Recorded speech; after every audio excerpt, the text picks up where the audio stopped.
Régression du sommeil, ça se passe comment? Non, parce que bon là je commence à saturer quoi. Commencez même pas avec vos ouais mais tu t'es porté la poisse, t'as dit qu'elle faisait ses nuits, nanana. Parce que ça pour moi la régression du sommeil devait avoir lieu. Que je dise qu'elle fasse ses nuits ou non, la régression du sommeil devait avoir lieu. Même quand je vous ai dit qu'elle faisait ses nuits, je savais qu'elle allait avoir la régression du sommeil parce qu'on a eu le même coup avec la grande. Sauf que la grande, ça a pas duré aussi longtemps. Pour notre grande, je crois que ça a duré environ une semaine et demie. Là on en a 2 semaines passées. J'ai envie de me demander est-ce que c'est toujours la régression du sommeil? Ça je ne sais pas. Elle dort toujours emmaillotée, est-ce qu'elle ne veut plus être emmaillotée? Mais bon je me dis avec les nuits catastrophiques qu'elle fait, est-ce que le fait de la désemmailloter, ça va pas être pire? Je disais en story sur l'autre réseau que ça va, je suis pas une personne cernée, je n'ai jamais eu de cernes.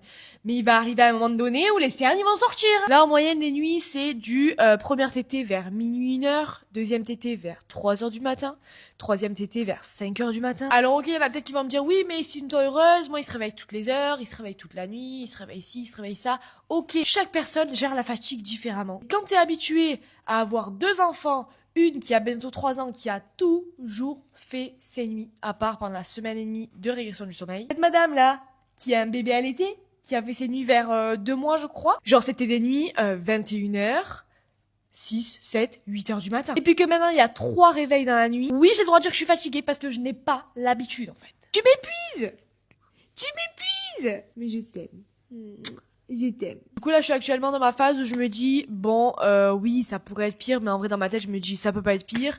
Donc est-ce que j'essaierai pas de la désemmailloter la nuit? Peut-être que c'est la régression du sommeil, comme peut-être c'est juste le fait que à chaque fois qu'elle change de cycle, elle supporte plus d'être emmaillotée, elle se rend compte qu'elle est encore emmaillotée, elle a envie de bouger, qu'elle a froid, est-ce qu'elle a chaud, est-ce que en fait je me pose toutes les questions alors que peut-être qu'il y a 0 question et c'est juste la régression du sommeil et que j'aurais beau tout faire. Vas-y, dis-moi, t'as quoi à dire? T'as quoi à dire? Vas-y, dis-moi, explique-moi. Il est pas à manger le micro. Non, non. Non. Donc bon, je sais pas si l'année prochaine je vais pas tenter sans l'emmailloter, mais franchement ça me fait peur. Bah oui, mais ça veut dire quoi? Ça veut dire que tu veux plus être emmailloté, c'est ça? Écoute, on va tenter, hein. Et si je vois que c'est trop carnage dans la nuit, bah je te réemmaillote. T'es d'accord? Ouais, elle a l'air d'accord. Bisous.